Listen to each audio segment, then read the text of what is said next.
Okay, I'm live, but I don't know how to do this, so I don't think anybody's here. So what I do now is I go to my YouTube. Now I go to my YouTube.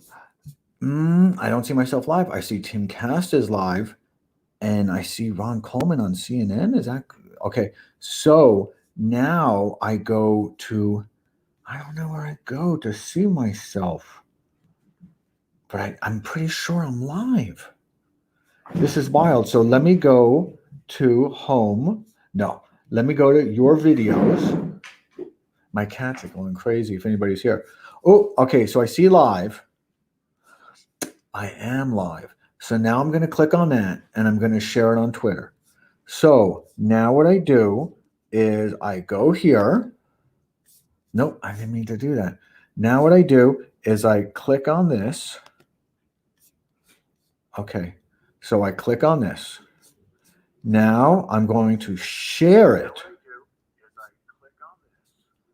Okay, so I've got it open in a lot of windows. This is all new to me. I don't know if anybody's here yet.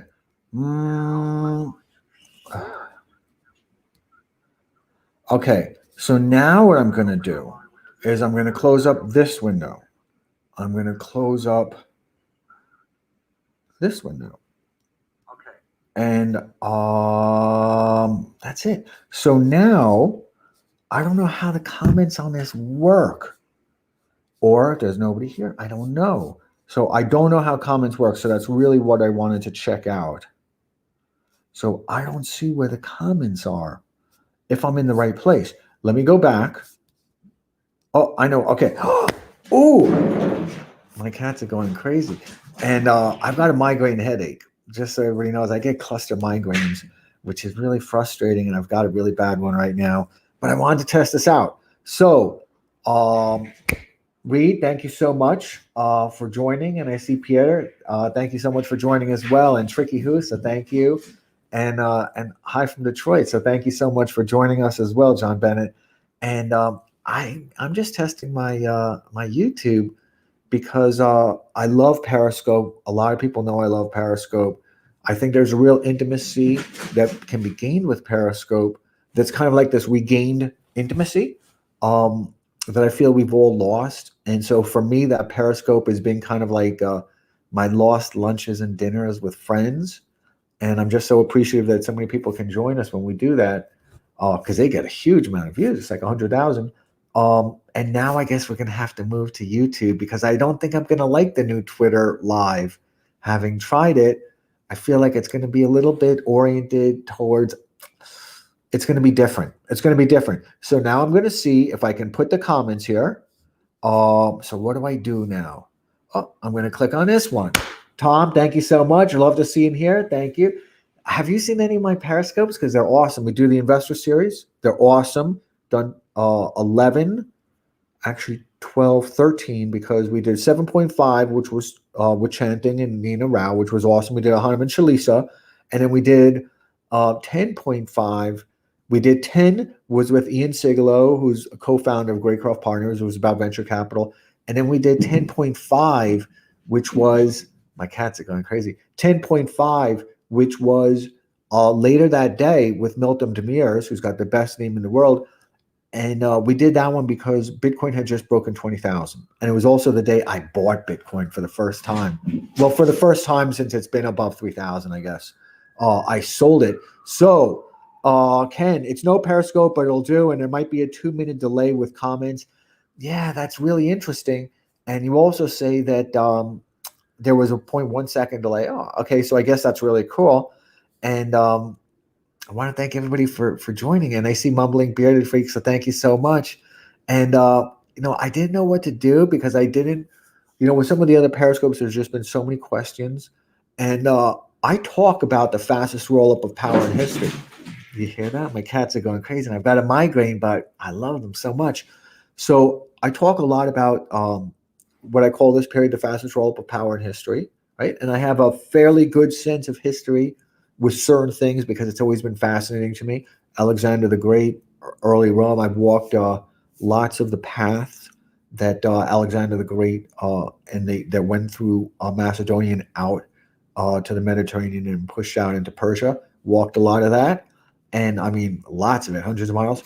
And I've I've just been always fascinated with it, and then I've always been fascinated by something, and I didn't study it, but something that I remember Martin Luther King saying, and I just read, as a kid, to beware the militarization of the police. And for some reason, that always stuck in my head. And I saw kind of, the science fiction. I thought of, as we go into COVID and as we went into a lot of these things a few years ago, I felt that, all those science fiction movies you see where it's in the future, and as soon as you go into the movie theater, all of a sudden you're immersed in the future, whether it's Blade Runner or whether it's Total Recall, whatever it is. I felt like we are now living in the prequel to that science fiction movie, and I wanted to be the Thucydides of that period. And Thucydides was perhaps the first historian, and he wrote about the Peloponnesian War. So I'm going to play everybody a clip from that, and it's only going to be about 3 minutes long. But I think about it, and particularly, today when I see, the extent of the militarization of the police, how much moral authority they're trying to get. It's scary times. So I've got to find my phone because I'm going to have to play it from my phone. I don't listen too much to music when I'm at the gym. I'm at the gym at least once a day. I listen to audiobooks. Sometimes I listen to devotional music. Mostly I listen to audiobooks. So Lex, thank you so much for joining us. That's really cool. It's always wonderful seeing you. And we're going to be doing another Periscope. I'm going to be doing it on YouTube also on Space Force. And we're going to have one of the top venture capitalists in the world discussing his investments on Space Force. And Dean, thank you so much for joining us as you bet big on healthcare. There's a lot of good bets to be made now. I felt that whether Trump won or whether Biden won, I knew Trump was not going to win re-election. I knew he was going to win election in 2016. I felt very confident of that from 2015 on. But I also knew that they would never allow an insurgent to kind of retain that seat. And I've studied a lot of political science for so many years. Machiavelli's been my favorite political scientist. I've just studied so many of them, but particularly him, and not really The Prince, although I've enjoyed that a lot, but some of his other works, including History of Florence. But one of my favorites is Discourse on Livy, which is where he takes these moments in time from ancient Rome to help better inform the moment that he was living in, let's just call it 1500 in Florence, and better advise the Medici family. So, and it's really a wonderful book. And so for me, I felt like this, I'm very fortunate that I'm semi-retired and I'm just an investor in a whole bunch of things. So I felt for me, this was kind of like my moment. It gave me a little bit of purpose. And I want to be the historian because I truly fear, and in fact, I'm certain of it, that the history that's being imprinted now, there won't be any historians. Historians is kind of like a relic. And I talk a lot about people not being nostalgic. I talk about our people operating system having, been transformed particularly over the last year, where it's just announced itself, but it was happening even before that. But I'm not a nostalgic person. I'm extremely bullish on the U.S. I'm extremely bullish on our markets. However, we do have a rough patch, right? So I talk a lot about Thucydides, and I think I'd like everybody to read these things.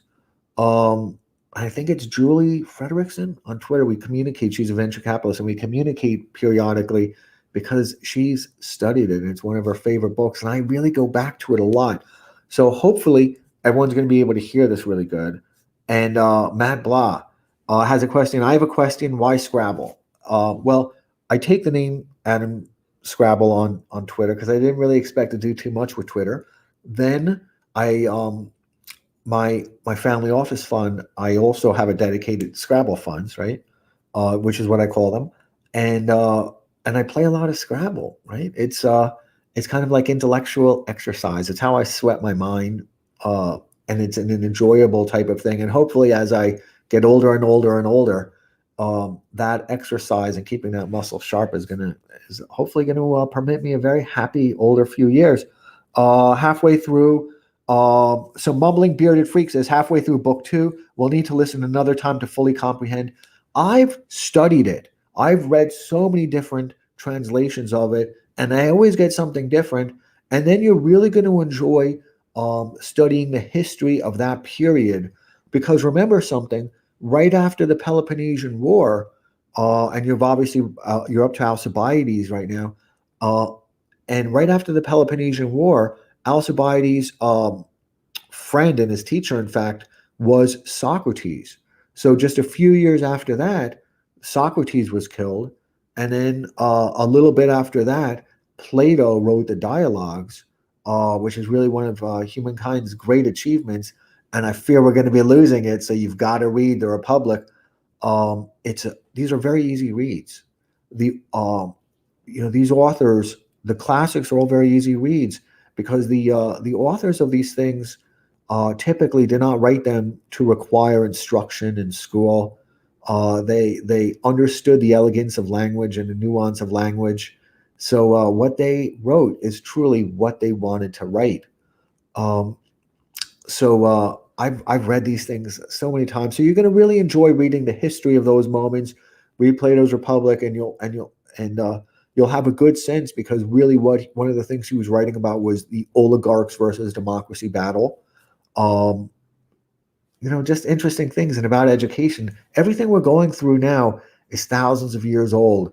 So I look at everything we're going through now as much as I can through some type of historical framework.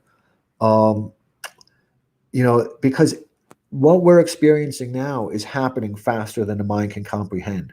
As I've told people since last year, early last year, around January, actually the year before in 2019, I called it the fastest roll up of power. And I said, keep a daily log, because all of this is happening faster than the mind can comprehend. So,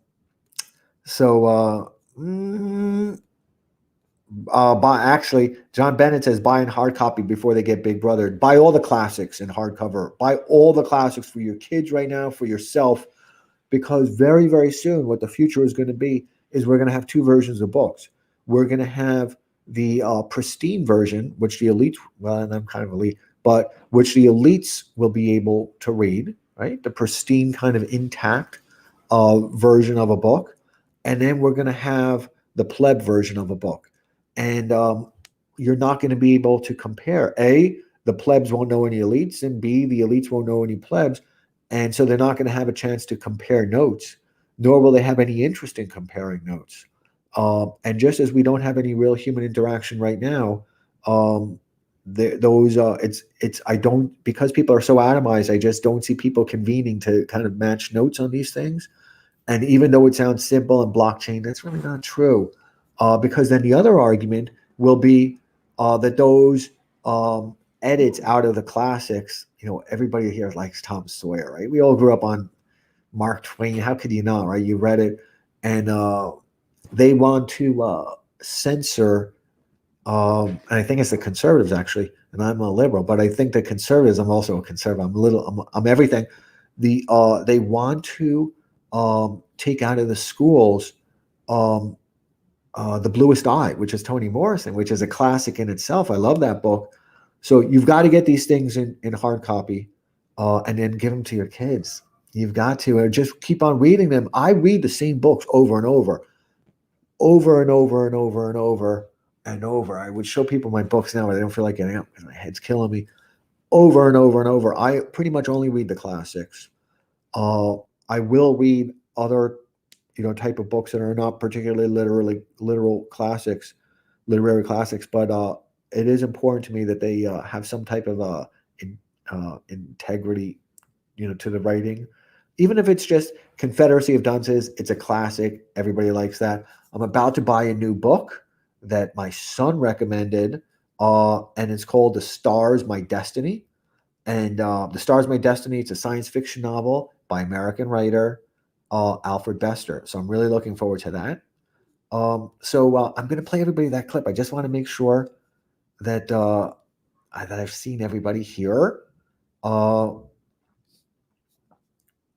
Have Gustavo, thank you so much for joining us. Have I read Eric? And I can't really see this too well. Everything is a little bit wavy because I'm not feeling that good. Have you read Eric Vogelin, Adam? I think you'd really like his series Order and History, especially the volume on Plato.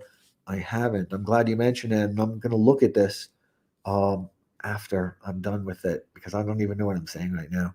Uh, and then we're going to talk about Thucydides in just a moment. So Matt Bloss says the news cycle has been absolutely insane. Can barely remember December. I told everybody. Maybe you've seen all those tweets.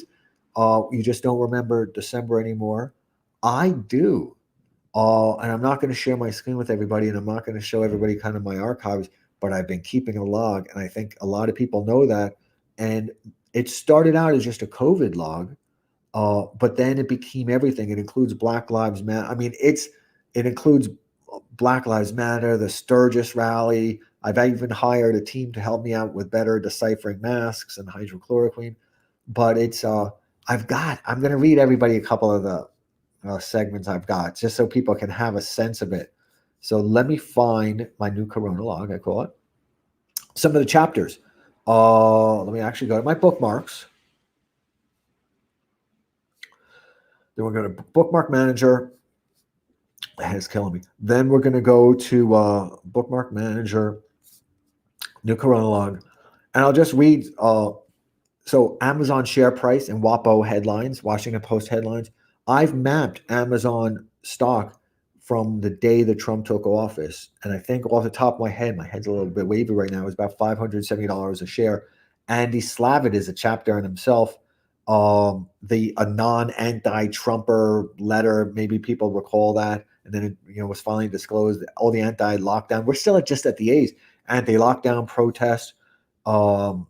April, China, no COVID deaths, and Biden and the China reset, Assange, articles and studies saying the lockdown saved lives, Biden religion, where they're really, I don't know if people have noticed that, and I tweeted a little bit of it, I probably deleted them all, but they're really trying to give them the imagery of an angel or a prophet.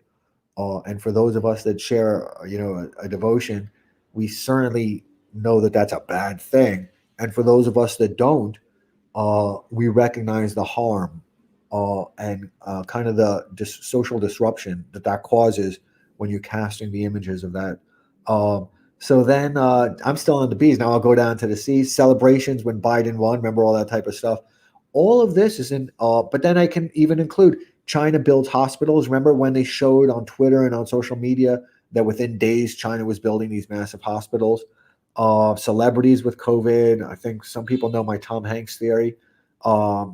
Colleges in China, the color purple coup, which I discussed with Darren Beatty, and also The Last Refuge on Twitter. And I have discussed it online so everyone can see it, and also kind of offline where it's not available. Green New Deal, COVID camps. And we're still just up to see. So if I were to scroll Jacob Javits field hospitals, I've got all of the scandals listed that media used for Trump, and it was very episodic. And what I also did is, while I had my assistant do it, map it against Google Trends, so you can see kind of the this wave form. And hold on, my wife's here. And then my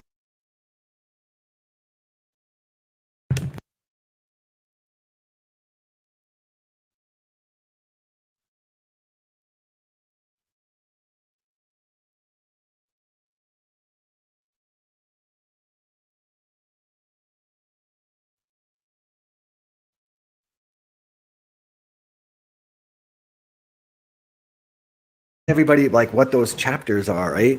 And that's just a few of them. I've got Justin Trudeau in here. Korea testing. Remember when Korea was a thing with, how they did it, how it was a marvel.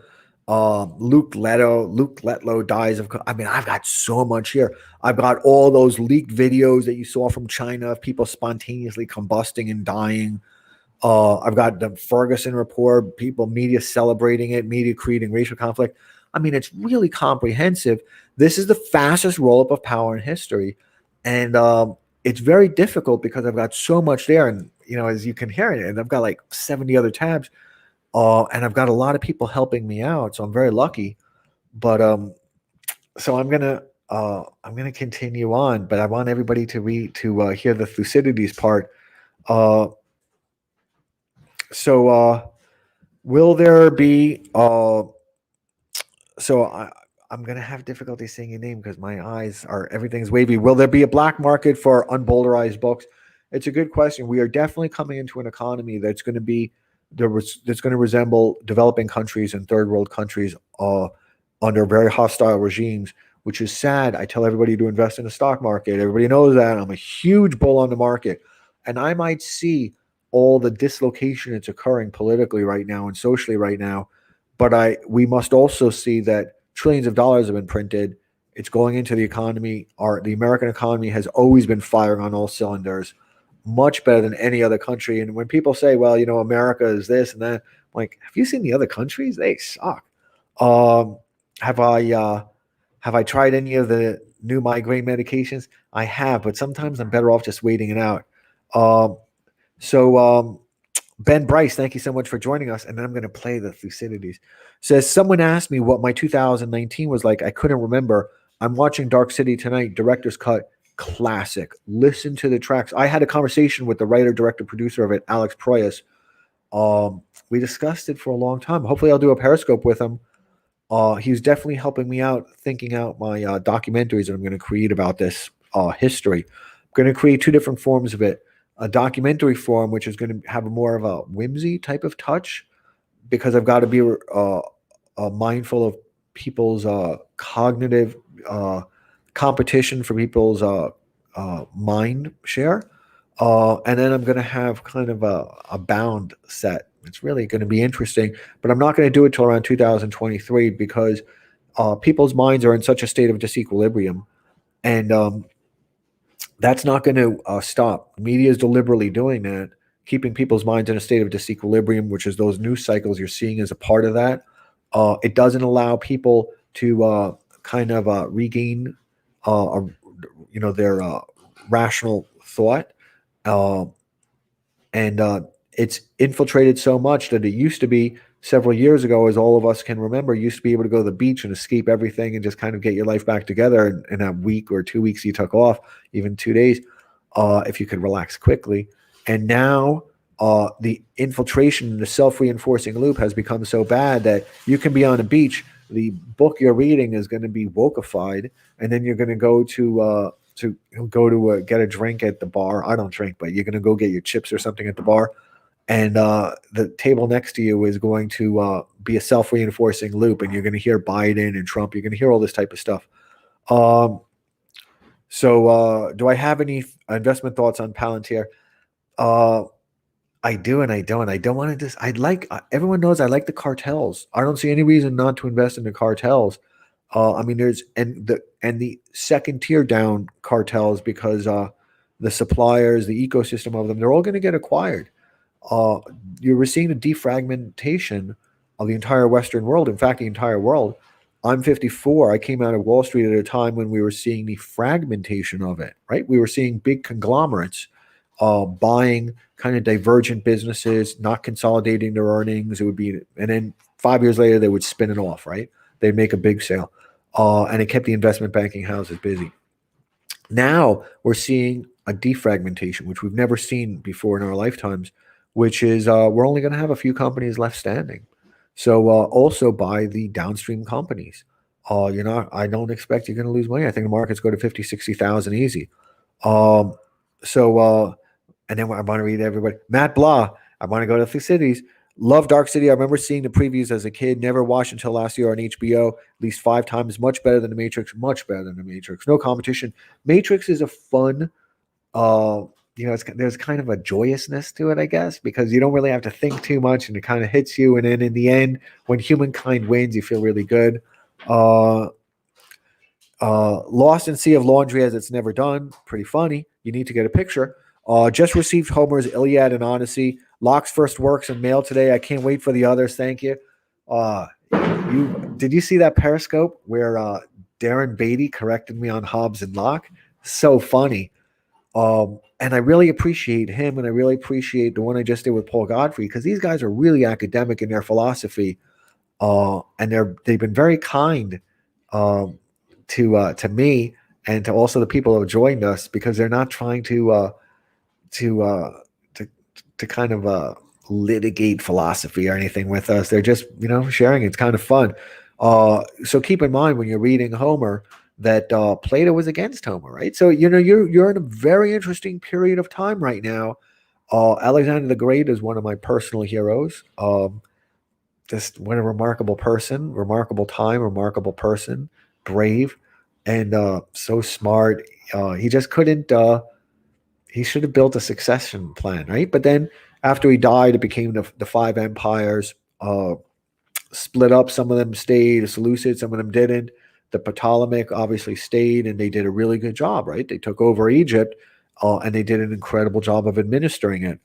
Uh, so Ben Bryce says, "Would you please detail the trolley problem and why avoiding it in context of COVID is so important? I listened to your 16-minute cast this morning, better than TV. I'm going to. I wish everyone just rewatch that cast. I did it on. It's on YouTube. It's 16 minutes, and it explains my take on COVID. I think it's really important, and it's also important that people do not participate in any type of a resolution for the trolley problem. And when people try and uh, bring you into their own solution to the trolley problem, don't allow them to do it. Um, and so I'll tweet out, I guess, the dark. Let me see if I can actually do it on this. I'll tweet out and let me see if I can share the link on YouTube. That link, because it really is good. I mean, what I did, that 16 minutes, which I edited from a Periscope, really is helpful. Uh, you know, I think about this stuff a lot, but I don't really share with people a lot. And the other thing is, I'm not really critical of people, so I don't get into arguments with people about COVID or masks or this or that. I'm well past that point. Um, I just don't. It and I don't interrogate people into how they see things. I'm very happy just kind of being an observer, but that also means not allowing myself to be. And I'm looking for that clip. Not allowing myself. Oh, okay, I found it. I think this is it. Not allowing myself. I think this is it. I don't know. There's one that's got like this weird soundtrack. I'm gonna find it for everyone while we're doing this. Um, but everybody really should watch it. And I'm not saying that just with vanity. I'm saying because I think that I know of. I'm the only person that I know of who's who's kept away from the journalist side of this is right, this is wrong, they're misinforming this. I've kept away from that because, and I've explained it. I've explained what's happening in that YouTube.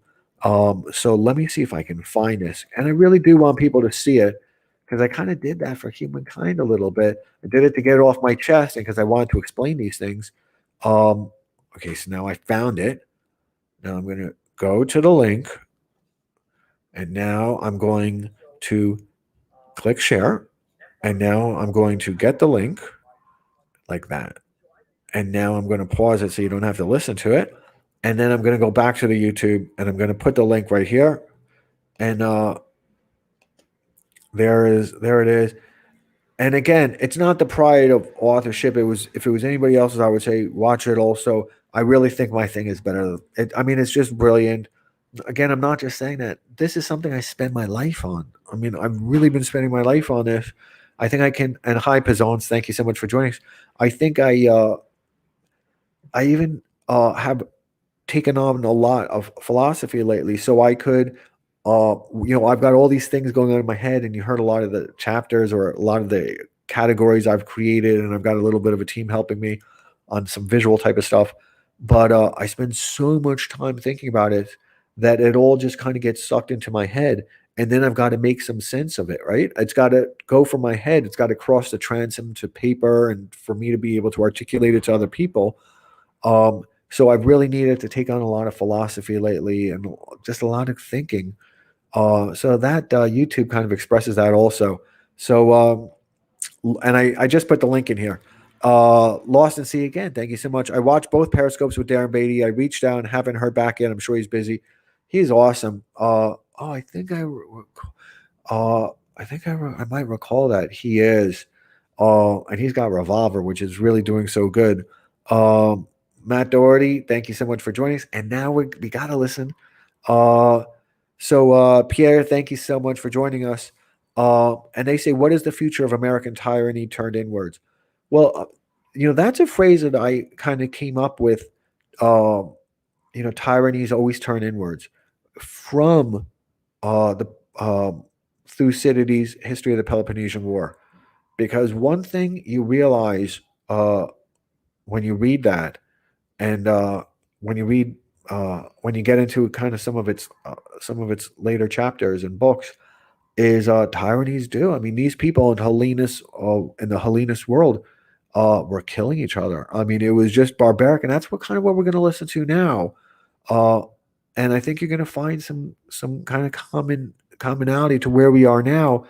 It's different. It's a different framework. It's a different context. So I really don't want to kind of transfer what was happening then to now, but the same devices of tyranny were being used.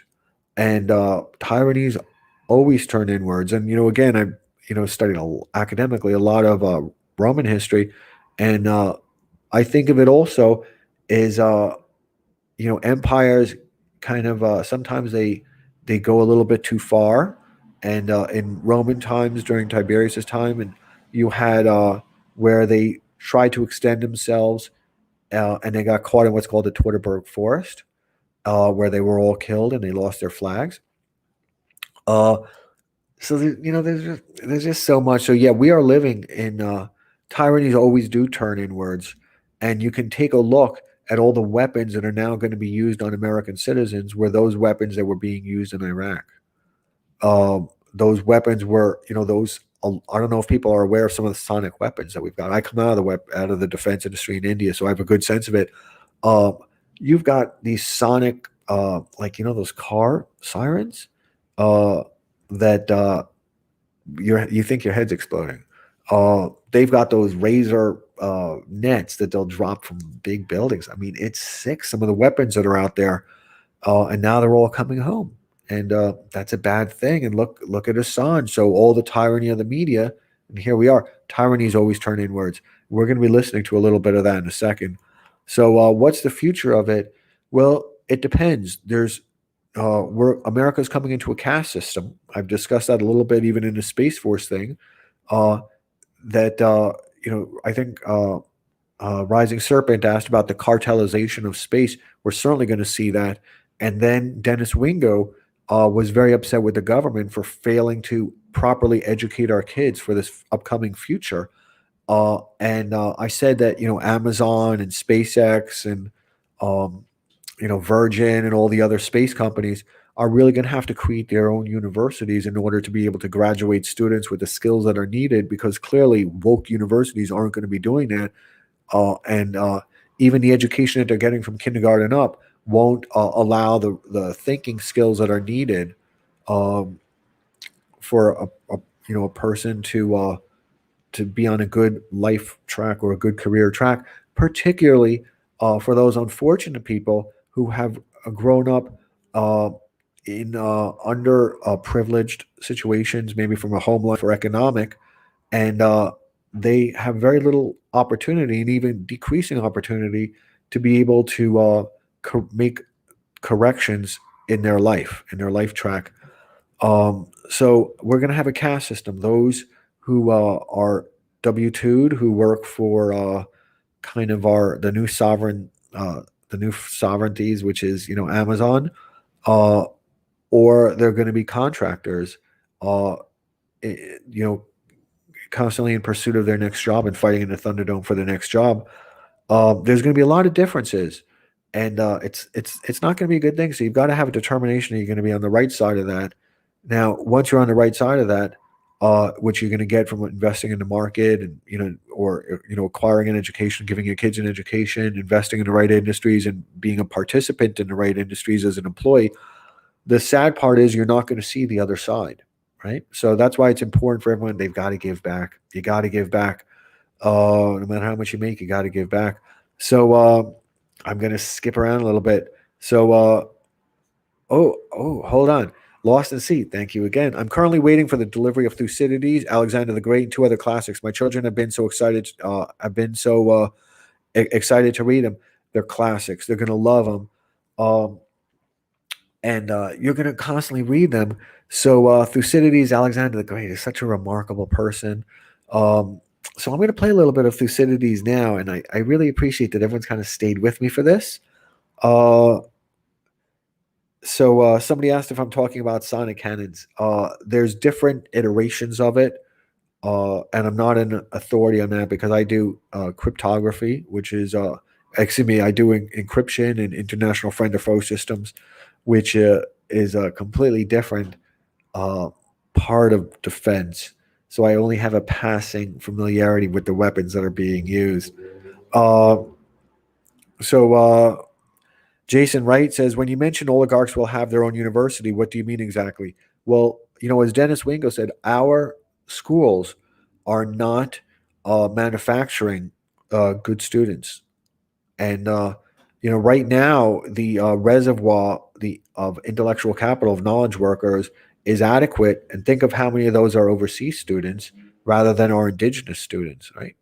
And I think I even tweeted out today, my my son's ex girlfriend. I always hated her, and whatever.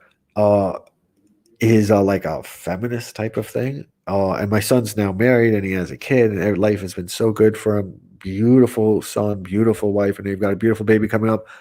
And somehow because I get all these academic papers, I guess I was following her accidentally, and I got her auto ethnography for women's and queer studies. And I actually read it, and because I'm so used to reading academic papers about Rome and Greece and finance, I also look at the citations, and it was 150 pages or PhD work was absolute shit. I mean, just babbling. And I asked my son, who's very well versed in philosophy, although he's in the tech industry, and he said, "Yeah, that's what it is." And so for a feminist, I do also have to say that she's been sponging off of a billionaire's daughter or close to a billionaire's daughter for the last 10 years, essentially living rent free, and it's feminist. My mom was a feminist. I saw her beat up a mugger, my mom. Uh, so does John Bennett says, does Bezos stepping away change your opinion of Amazon? Well, so we're going to see the cartelization of space, and Amazon and Jeff Bezos, various companies in space. He wants to own the logistics industry of space. So right now you're seeing thousands of satellites go up. What happens when you have hundreds of thousands of satellites go up and you just have so much immense traffic and routes going on in space? He wants to manage all that. The failure has been is that companies like Boeing and space, all of us or many of us have grown up with seeing the American flag on space and on the moon, and all these. Which what made America exceptional, right? I mean, everybody overseas saw those same type of things, and and loved the spirit of it, right? That's why people came here, and or appreciated it from afar. And the sad thing is now is that we're going to lose all of that because we're still going to have people living on Mars, living on the moon. I mean, really living there their entire life, but um, you're not going to see them being American national interest anymore. So people know I've been bullish on Boeing and Lockheed and a few other companies, and those aren't going to be American interest anymore because America can't afford them, and at the same time afford Green New Deal and UBI and all the trillions of dollars of grift that they do. Um, they can't do it, and by not funding the things adequately, they're also handing it over to the Jeff Bezos. So if they just deliberately did not fund the Mars mission properly, so that means that gap in funding is going to go to Jeff Bezos. Will pay it out of his back pocket. It's only a couple tens of billions of dollars. It's nothing in total for the mission to Mars. Over the course of several years, so he can collateralize it. It's nothing. Bill Gates can afford it. Elon Musk can afford it. So does it change my opinion? Does Jeff I did not invest in Amazon, even though I knew it was going to go up, because I'm so against them morally. But I guess I should have. I don't know. I guess I should have just given up. I saw that Dean. Thank you so much for joining us. Says I saw the DOJ suing Tesla for discriminating against non-citizens.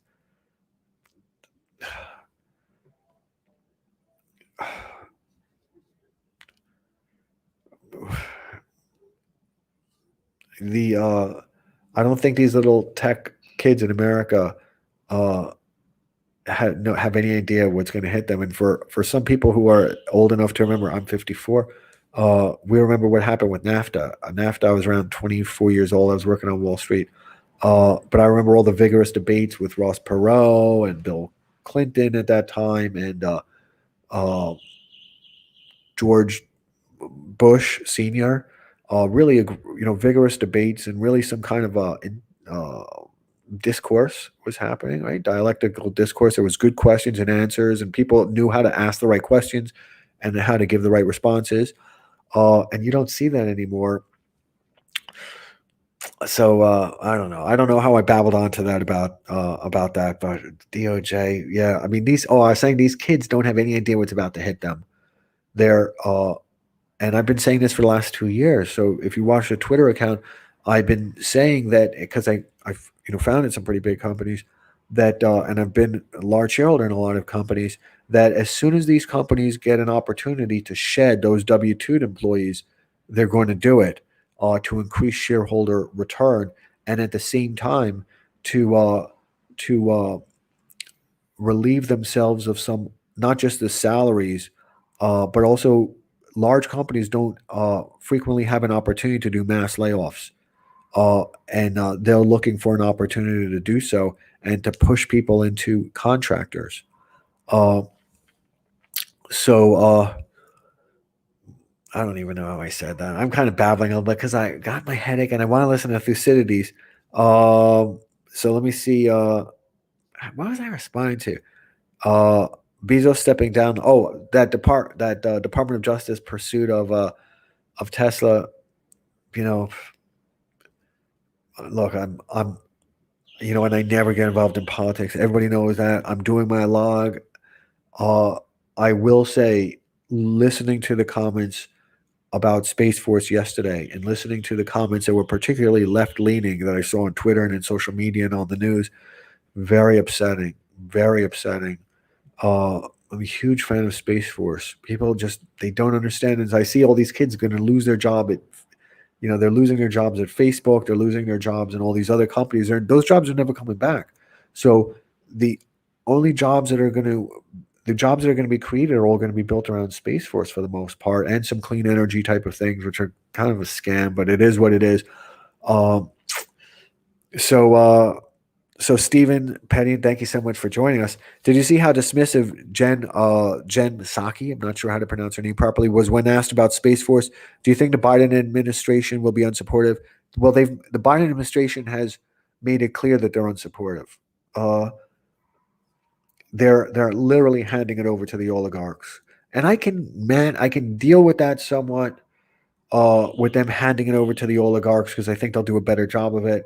But I don't think people understand what a loss is going to be as a national interest. I don't think they have any idea, particularly younger people, and particularly as Amazon and SpaceX and Tesla, and just Relativity and a few other companies out there create their own university programs, because we're not, and it's going to have to not even be university, but then, just as Harvard and some of the top schools will have kind of a regimen to be able to go into Harvard, right? So it's frictionless. You'll have high schools, and then even a junior high school. That's the same thing that Amazon is going to be doing. It's a caste system. The elites and the W-2s are going to have access to that university. Their kids are going to be going through those schools. Amazon school. Kids are going to be getting a good education. What Steve Wingo said is very true. He blames our government. So, so I did see, what she said. Very upsetting. And I never get upset about the politics. I actually got really upset about that yesterday. I actually got really upset about it.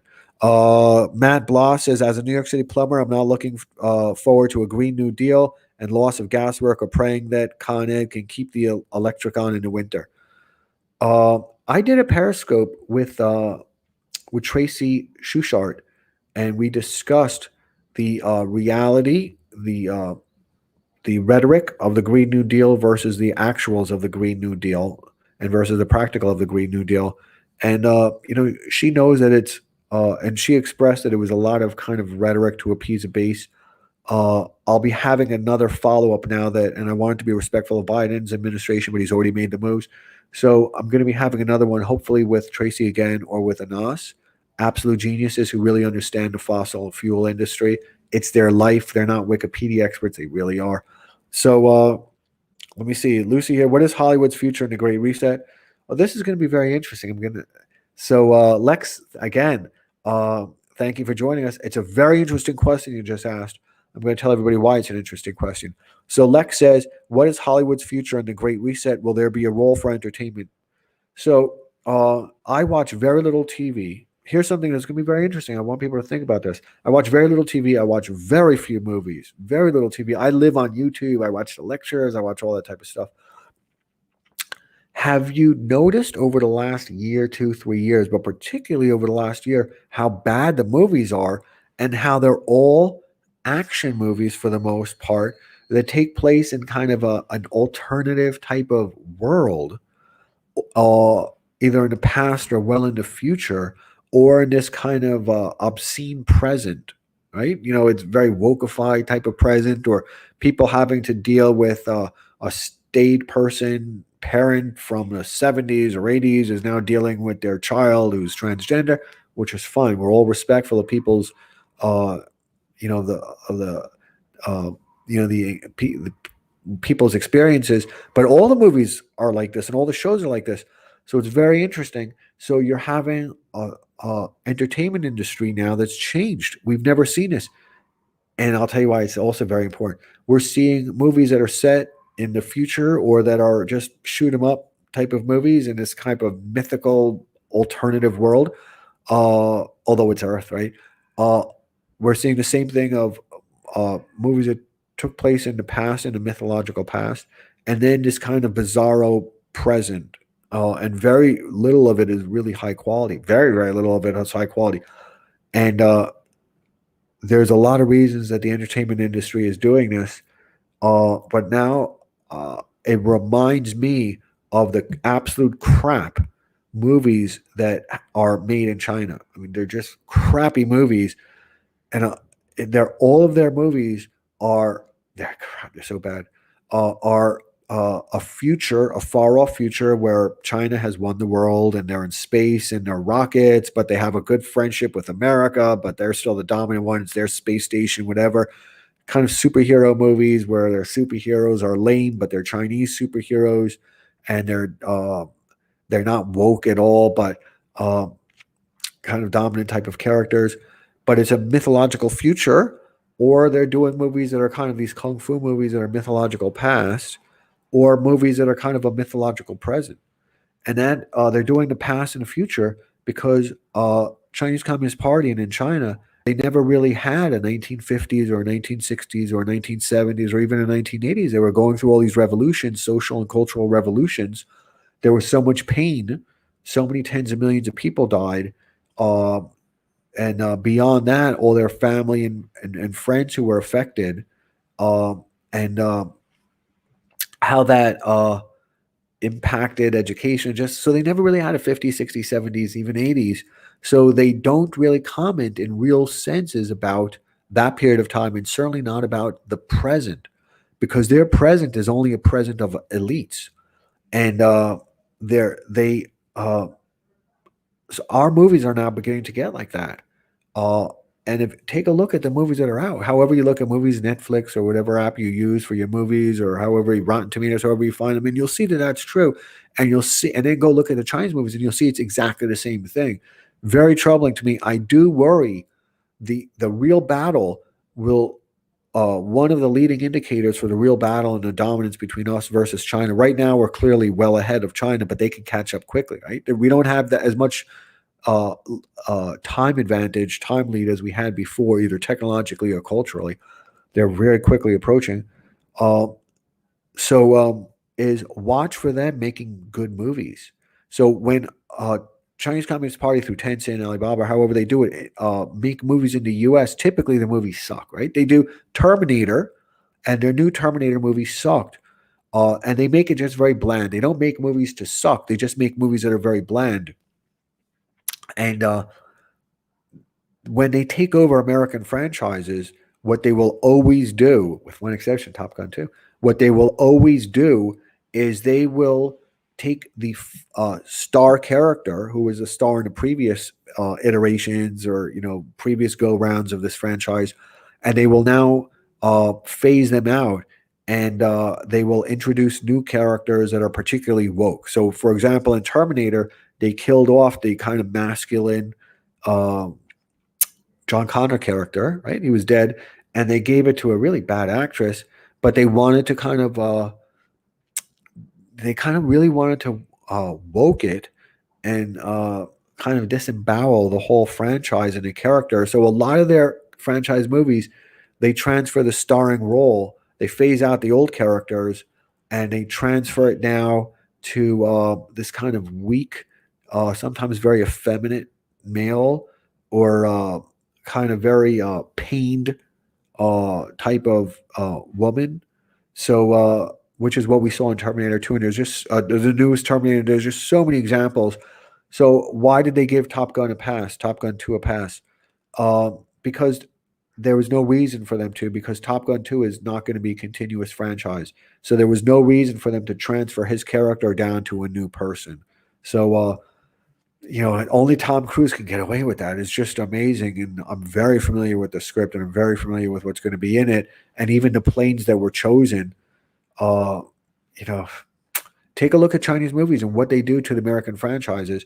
So the leading indicator for China taking for China kind of getting to some equivalency in terms of technology and culture with the U.S.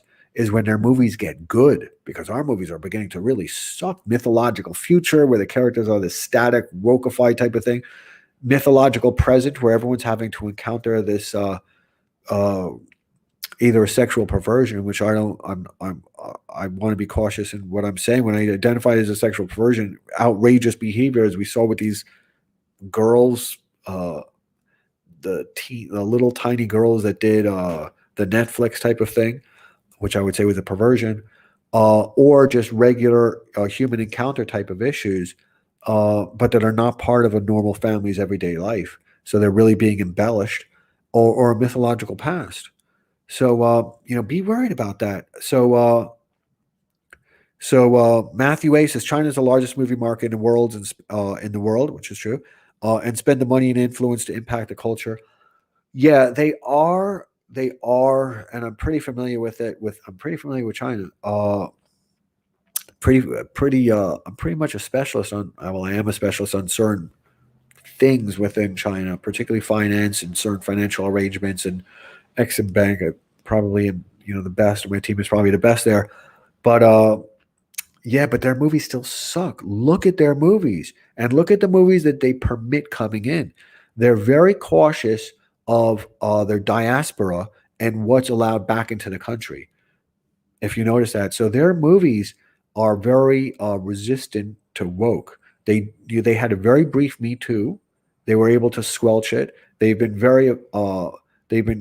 using the social credit system exactly as intended. It's really the instrumentalization of behavior, of their desired behavior, rewards and punishments.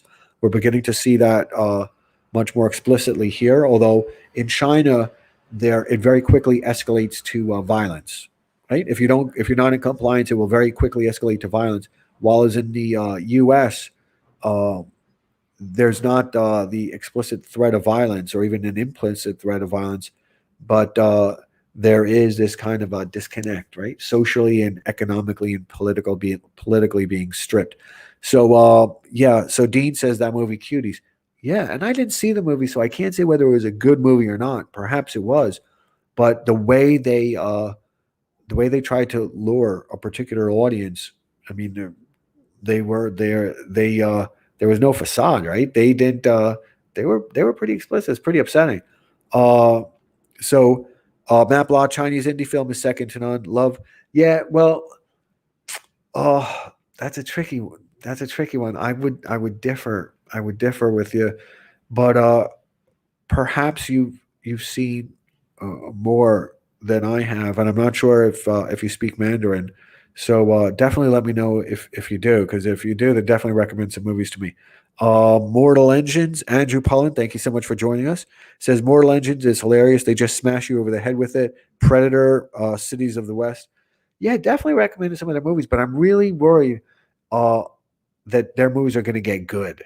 Uh, really worried about their movies getting good because their movies still do suck.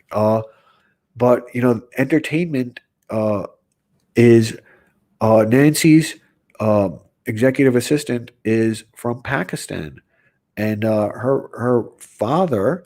Uh, when I asked him, well, I actually kind of tormented him about who's America's greatest actor, which he finally conceded was Tom Cruise.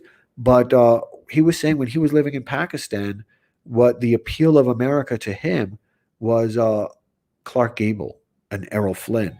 Isn't that interesting? So he thought of as America as Clark Gable and Errol Flynn.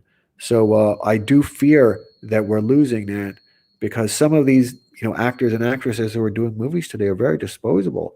And that's not blaming them. I'm sure they're extremely talented, but they've got to comply with what's being given to them. And then you have garbage movies like Black Panther, which is I'm very concerned with because it gives the ownership of the black identity to Disney, where they now put their stamp on what is black and what is authentic black and what's not authentic black, and that's a real big problem. And you're seeing a whole people stripped of their culture, and these many of these people have hundreds of years of pain, or even more recent, or whatever it is.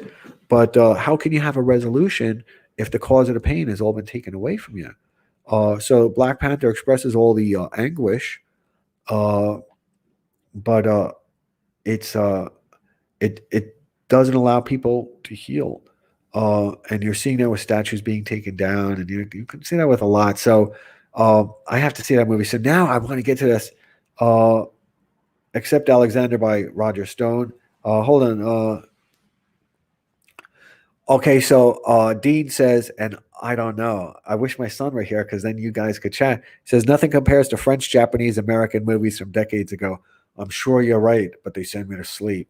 My dad did the soundtrack for Fellini's 8x8, though. So was it Fellini? Whoever did 8x8, he did a soundtrack for that, or for Chess. I forget what it was, but maybe that's what it's about. Um, so going back to this just for a second. So Matthew, yeah, I'm very familiar with the Chinese movie market and what American movies are permitted in under what circumstances and what script rewrites are required and what the scripts have to be, as well as the joint ventures, the ownership rules, how many. There's a only a certain amount of American movies that are allowed in. So they're very stripped of woke, but they're still really bad movies. I think you will see around March to May Disney announcing that they're going to open up a studio in China. Uh, and I believe as part of that, they're going to be giving them some of the Marvel Universe characters. So that's dangerous, right? That's dangerous because those are good characters and they're American characters. And the problem is they'll probably do it better than us. So uh, just as back when IFC actually played. Okay, so hold on. No, so I'm not reading the questions here anymore, and I apologize. So no, just a subtitle reader. Back when IFC, I remember the IFC, actually played indie films. They played many Chinese movies. I remember liking Not Much is really indie, just non-blockbuster at this point. Oh yeah, so you remember liking the movies at that time, and now when you see it, Not Much is really independent movies, just non-blockbuster at this point. Yeah, I suppose that's true. I now keep away from their movies because they're just so bad, and it's just kind of frustrating because you can tell that there's good writers, and I'm sure the actors and actresses are good, and for some reason they have to tell a mythological future mythological present, mythological past. Their past is all like these kung fu type of movies. It's just insanity. Their present is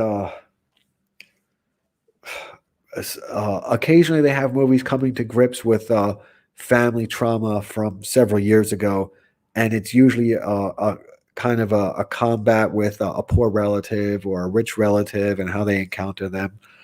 Just garbage. So get ready for Captain China. Yeah, Lex Husey, that's pretty funny. Says get ready for Captain China. Listen, it would be a real problem. And then we're going to listen to this because I've got my Thucydides ready. I did investor relations for Bona Film Group before Fusen bought them. I lost money on that stock. Very fun company. They'll get it. They'll get there to make great films. Great team there, no doubt. I'm not saying that they don't have talented people. Definitely, they do. Right now, they're being constrained from making good movies. They've got to deal with a very assertive propaganda department within China. They've got to deal with a very aggressive justice department in China that's really resistant to anything American social cultural coming in. So they've got a lot of hurdles, and rather than try and jump them and have the volatility, the vulnerability of exposing themselves to losing everything and going to a re-education camp, because that still happens over there. They just make shit movies because you're not going to get thrown in jail for making a shit movie, right? Okay, so this is going to be the last one, and then we're going to go to this. Pizzones, again, thank you so much for joining us. I remember early IFC. It was great. So do I, and it was great. So we're going to listen to this, and this is only going to be a few minutes long. This is which part of, I think, let me try to remember what this is. This is Thucydides, but however, this is from the Great Courses, because I don't want to do the entire Thucydides clip right now from the audiobooks or read it aloud from his books itself. But I like the Great Courses, History of the Peloponnesian War, and the professor is Kenneth Harl. I think the audios of it are like $30. They're really great. I also really like Machiavellian Context, which is another one of the great courses. They have some great stuff. So this is going to be, this is a little bit from the top of my head now, but you're going to hear Kenneth Harl talking about it and reading some of the passages from Thucydides. But for your own record keeping, this is in Thucydides, Book 3, Chapter 2, if I recall correctly. So, and I probably do because I'm good with that type of stuff. I've listened to it a lot of times. So now we're going to go here, and I'm going to play this for you. And hopefully you'll be able to hear this good. Let me know if you can't hear it good.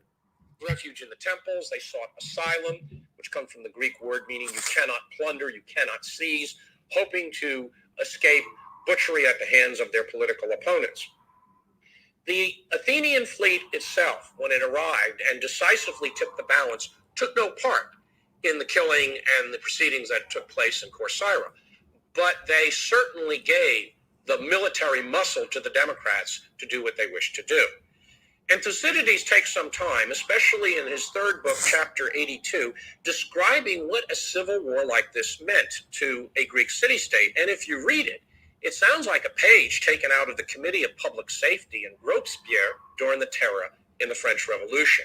And I think the best way to understand what's going on is to go to Thucydides' words themselves. And while the passage is a bit lengthy, let me read some selections from that chapter in which he describes what happened at Corcyra, as well as how the horrors of stasis came to characterize the Greek world. And he starts off with a general statement. So savage was the progress of this revolution at Corcyra, and it seemed all the more so because it was one of the first which had broken out. Later, of course, practically the whole of the Hellenic world was convulsed, with rival parties in every state, democratic leaders trying to bring in the Athenians and oligarchs trying to bring in the Spartans. In peacetime, there would have been no excuse and no desire for calling them in. But in time of war, when each party could always count upon the alliance which would do no harm to its opponents and at the same time strengthen its own position, it became a natural thing for anyone who wanted to change of government to call in help from the outside. That's a very important point he stresses, that no longer do we vote, we simply go to arms and call in supporters, Sparta or Athens. In the various cities, these revolutions were the cause of many calamities, as happens and always will happen while human nature is what it is. Though there may be different degrees of savagery and as different circumstances arise, the general rules will admit of some variety. In times of peace and prosperity, cities and individuals alike follow higher standards because they are not forced into a situation where they have to do what they do not want to do. But war is a stern teacher, Thucydides' key theme here. In depriving them of the power of easily satisfying their daily wants, it brings most people's minds down to the level of their actual circumstances. So revolutions broke out in city after city, and in places where revolutions occurred late, the knowledge of what had happened previously in other places caused still new extravagances of revolutionary zeal, expressed by the elaboration in the methods of seizing power and by unheard of atrocities in revenge. And Corcyra, in Thucydides' opinion, sets the model of this. And he goes on to give perhaps one of his most brilliant analyses in the entire issue, and that is, how does language change to meet the new circumstances? To fit in with the change of events, words too had to change their usual meanings. What used to be described as a thoughtless act of aggression was now regarded as the courage one would expect to find in a party member, noting that political trumps religious and kinship ties in these situations, which is a major change for many Greeks. To think of the future and wait was merely another way of saying one was a coward. Any idea of moderation was just an attempt to disguise one's unmanly character. Ability to understand a question from all sides meant that one was totally unfitted for action. Fanatical enthusiasm was the mark of a real man, and to plot against an enemy behind his back was perfectly legitimate self-defense. Anyone who held violent opinions could always be trusted, and anyone who objected to them became a suspect. To plot successfully was a sign of intelligence, but it was still cleverer to see that a plot was hatching. If one attempted to provide against having to do either, one was disrupting the unity of the party and acting out of fear of the opposition. In short, it was equally praiseworthy to get one's blow in first against someone who was going to do wrong and to denounce someone who had no intention of doing any wrong at all. Family relations were a weaker tie than party membership. That is a very important point that he's bringing forth, because ties of kinship and marriage are what are all important in the Greek world and in defining citizens in general. Since party members were more ready to go to any extreme for any reason whatever, these parties were not formed to enjoy the benefits of established laws, but to acquire power by overthrowing the existing regime, and the members of these parties felt confidence in each other, not because of any fellowship in religious communion, but because they were partners in crime. And even Thucydides, who's thought to be perhaps the historian least concerned about religious conventions in the Greek world, even he brings forth the notion that casting aside religious and moral conventions is the height of folly and leads to the breakdown of political consensus and effectiveness. And this is a very, very telling remark coming from Thucydides. And I close with a few other points from this passage. Leaders of parties in the cities had programs which appeared admirable. On one side, political equality for the masses. On the other, the safe and sound government of the aristocracy. But in professing to serve the public interest, they were seeking to win the prizes for themselves. In their struggles for ascendancy, nothing was barred. Terrible indeed were the actions to which they committed themselves, and in taking revenge, they went farther still.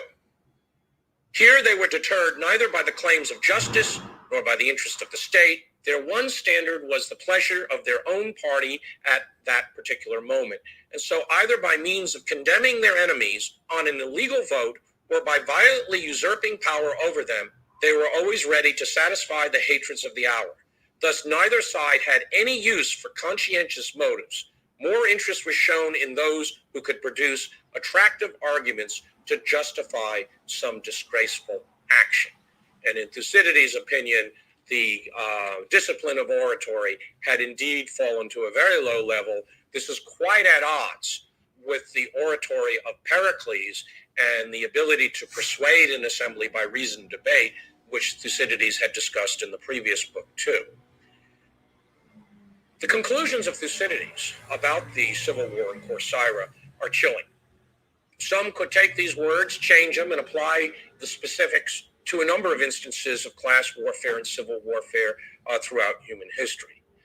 Scholars have gone so far as to argue that with the civil war in Corcyra, a very bad turning point was taken by the Greek world, that henceforth the Greek cities were divided into two cities, as Aristotle called them, the rich and the poor, that the clash between rich and poor long outlived the Peloponnesian War and paralyzed Greek efforts for unity and led ultimately to the Macedonian overlordship and finally to rule by oligarchic conservative Rome. That's probably investing too much into those events. Nonetheless, the case is well taken. It is clear that the Peloponnesian War sharpened hatreds and rivalries within a number of Greek cities. We will see this in Athens during the final stages of the Ionian War. There was a near-democratic coup in Megara in 424 BC, a less likely one in Boeotia. Democrats and oligarchs, or aristocrats, depending on which name you wish to use, were apparently divided in Syracuse during the Athenian siege. And repeatedly in the later stages of the war, the Spartans were able to gain refuge in the temples. They sought asylum. Now I can't turn it off. Greek word meaning you cannot plunder, you cannot seize, hoping to escape butchery at the hands of their political Now I got to turn it off. The Athenians. Oh, there we go. That's it. We're done for this evening. Wasn't that interesting? And that was written. Thucydides wrote that 2,500 years ago. 2,500 years ago. And tyrannies always turn inwards. That's it. Thank you so much, everybody, for joining us. I'm probably going to delete this. I really wanted to just test out YouTube because I'm so unfamiliar with it and see how the comments look and everything else. And I had a good time, but I'll leave it up for a little bit. If anybody wants, particularly if anybody wants to hear those passages again. And that was Kenneth Harl's course from the great courses, The History of the Peloponnesian War. And it's brilliant. And it's so helpful either before you've read Thucydides' original book, History of the Peloponnesian War, or after. And I've read that book so many times, and I've read different translations of it, and I just get so much from it. And then I've read so much books on Rome, kind of academically, and in fact, beyond just books, a lot of academic papers, just a lot of really interesting papers that I get regularly. So that's it. I had a good time. So let me see if there's any comment I'm going to close on. It's going to be that one. So, Stephen, not as slick as Periscope, but it'll do. Thanks, Adam. And thank you so much, Stephen, for joining me and everybody else. So I'm going to press this. I'm going to leave it up for like another day in case anybody wants to download that sound clip. But I told everybody where they can find it. And have a great night, I guess. Bye. Now, hold on. Now I got